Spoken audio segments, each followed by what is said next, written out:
Good morning. अभी हम BA प्रथम वर्ष के प्रथम प्रश्न पत्र के बारे में अध्ययन कर रहे हैं, जिसमें हम भौतिक भूगोल के बारे में पढ़ेंगे। भौतिक भूगोल में आज हम चर्चा कर रहे हैं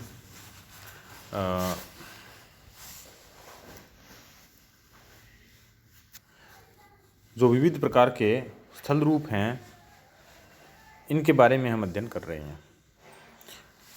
तो प्रमुख जो स्थल रूप है उनके बारे में ही हमने पिछली क्लास में भी देखा था, मैदान, पर्वत, पठार इत्यादि के बारे में।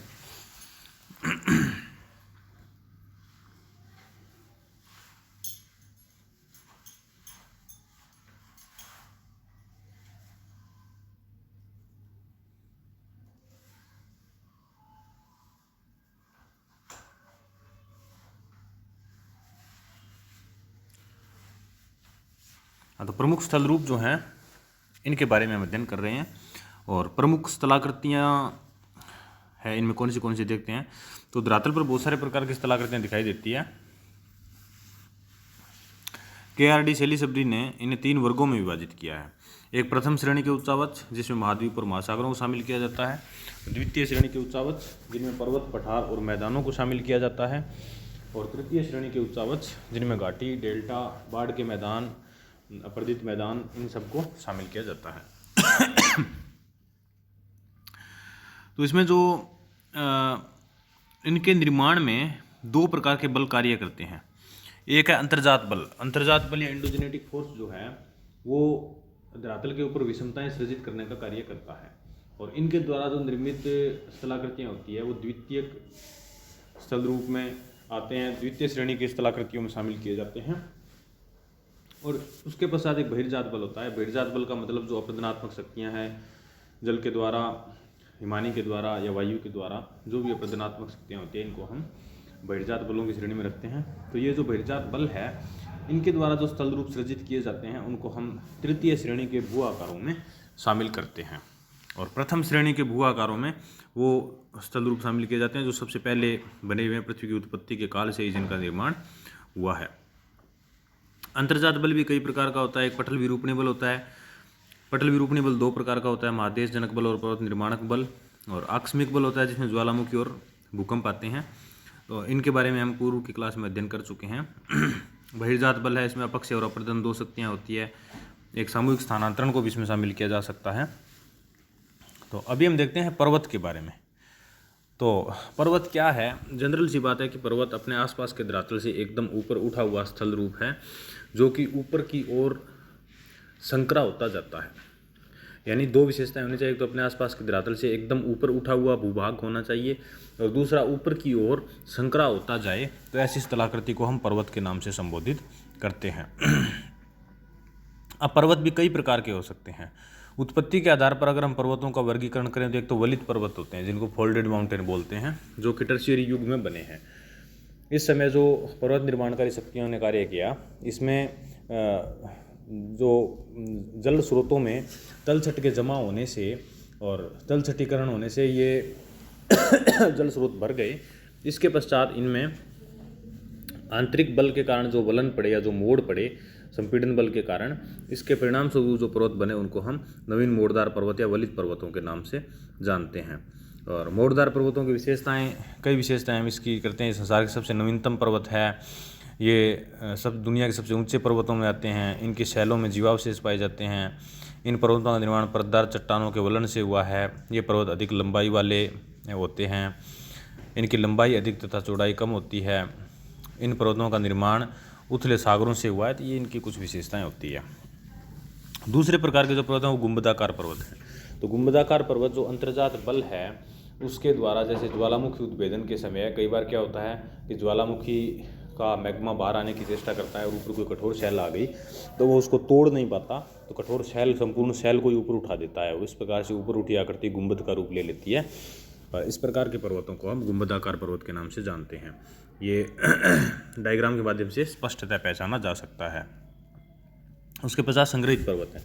तो संग्रहित पर्वत जो हैं वो कई बार क्या होता है, हिमानी जब पर्वतों से नीचे उतरती है तो अपने साथ में बहुत सारा इमोड लेके आती है। इमोड यानी छोटे मोटे टूटे फूटे जो पदार्थ होते हैं, चट्टानों के टुकड़े होते हैं, रेत वगैरह होती है, बजरी वगैरह होती है। इन सभी को कई बार एक जगह जमा कर देती है, और इनके जमा होने से जो स्थलाकृति बनती है उसको हम संग्रहित पर्वत के नाम से जानते हैं। इसके पश्चात है ब्रह्मस्रोत अथवा ब्लॉक पर्वत। ब्लॉक पर्वत एक्चुअली क्या होता है कि बीच का खंड अगर स्थिर रहे और उसके किनारे वाले दोनों खंड नीचे की ओर खिसक जाएं, धरातल में दरारें आती है, दरारें आने के पश्चात में कुछ ऐसे बल कार्य करते हैं, तो ऐसे बलों में अगर आसपास के स्थल खंड नीचे खिसक जाएं और बीच का खंड जो है वो ऊपर स्थिर रहे तो वह एक पर्वत के सदृश दिखता है। ऐसे स्थल भाग को ब्लॉक पर्वत कहते हैं। या फिर एक फॉरेस्ट पर्वत है इसी प्रकार का, जिसमें कि आसपास के स्थल भाग स्थिर रहते हैं लेकिन बीच का जो भाग है वो ऊपर उठ जाता है। तो ऐसे पर्वतों को हम ब्लॉक पर्वत और ब्रह्मस्रोत पर्वत के नाम से जानते हैं। अब अवशिष्ट पर्वत यानी पहले कोई पर्वत होता है और वो अनाच्छादन की विविध शक्तियों के द्वारा घर्षित होते होते बहुत ही छोटा पर्वत रह जाता है, तो ऐसे पर्वत को अवशिष्ट पर्वत की श्रेणी में रखते हैं। तो यानी पर्वत का जो जीर्णावस्था है उसमें ये अवशिष्ट पर्वत बनते हैं। तो ये पर्वतों के कुछ प्रकार हुए। अब आयु के अनुसार पर्वतों का वर्गीकरण अगर हम देखें तो इसमें देखिए पर्वत जो है वो कई पर्वत निर्माणकारी युग आए, जो कि इसमें दिया हुआ है, अभी PDF में दिया हुआ है। और एक पर्वत निर्माणकारी युग के पश्चात में एक शांत काल आता है, उसके बाद में पुनः एक पर्वत निर्माणकारी युग आता है। तो ये कौन से पर्वत निर्माणकारी युग आए इसमें हम देखते हैं। सबसे जो नवीन जो है वो है जैसे अल्पाइन पर्वतीकरण, जो कि 3 करोड़ वर्ष पूर्व जो पर्वत निर्माण की घटनाएं घटित हुई उसमें अल्पाइन पर्वतों का या इनका नवीन बोर्डदार पर्वतों का या टर्शियरी पर्वतों का निर्माण हुआ।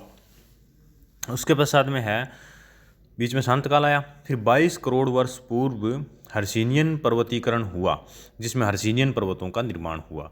उसके बाद में फिर शांत काल आया और उससे पहले 32 करोड़ वर्ष पूर्व कैलिडोनियन पर्वतीकरण हुआ, जिसमें कैलिडोनियन पर्वत बने। उससे पूर्व शांत काल था और उससे पूर्व यानी 40 करोड़ वर्ष पूर्व चर्नियन पर्वतीकरण युग आया, जिसमें कि पर्वतों का निर्माण हुआ। तो यानी सबसे पहले चर्नियन पर्वतीकरण की घटनाएं घटित हुई। तो चर्नियन पर्वत जो हैं वो विश्व के सबसे प्राचीन पर्वत हैं। उसके पश्चात कैलिडोनियन, उसके पश्चात हर्षिनियन और उसके पश्चात में अल्पाइन पर्वत जो हैं वो आते हैं। चर्नियन पर्वतों में अगर हम देखें तो यूरोप का फेनिस स्कैंडिनेविया, भारत में अरावली, ये इसके उदाहरण हैं। और कैलिडोनियन पर्वत जो है उन्हें अमेरिका के अपलेशियन, यूरोप के स्कॉटिश अपलैंड एवं आयरलैंड के पर्वतों का निर्माण कैलिडोनियन पर्वतीकरण के दौरान हुआ। हर्षिनियन पर्वतों में अगर देखें तो इन हलचलों को अल्टाइड, वारिस्कन व आर्मोरिकन आदि नामों से भी जाना जाता है।